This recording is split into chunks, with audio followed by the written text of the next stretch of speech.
Hi, it's me and Farabee. Pizza on trees.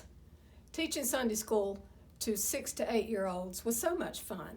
I mean, how do you have greater moments in life than to have a child interrupt your well-planned lesson to ask you if there is Kool-Aid in heaven? The ensuing discussion led them to determine that God would give us pizza on trees in heaven if we wanted it. We would begin class with prayer requests, and sometimes as I prayed aloud, I would say, "God, speak to us." But one day, I guess a little guy had heard that one time too many. He blurted out, "I don't hear God." A girl in the class was not pleased with his interruption, so she yelled out at him, "Why don't you listen?"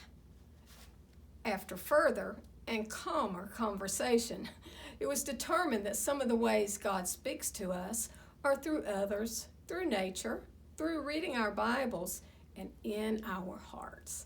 The heart concept was a tough one for them, since they were concerned about what they called the Valentine-shaped objects in their bodies being spoken to by God. We all eventually agreed that God speaking to our hearts meant that He spoke to us in our minds and in our spirits. They definitely left class that day, determined to start listening for God's voice. Isaiah 48:16 tells us that God's message has been told clearly and plainly, not in secret.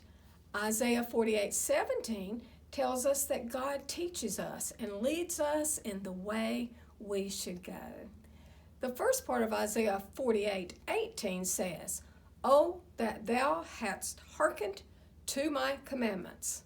It ended with an exclamation mark too. So obviously it was spoken with some emotion. My interpretation of it would be something like, "Why don't you listen?" How does listening to God's commands help? How would listening to God's commands change a situation? The last part of Isaiah 48:18 tells us we would have peace as a river. We would have righteousness as the waves of the sea.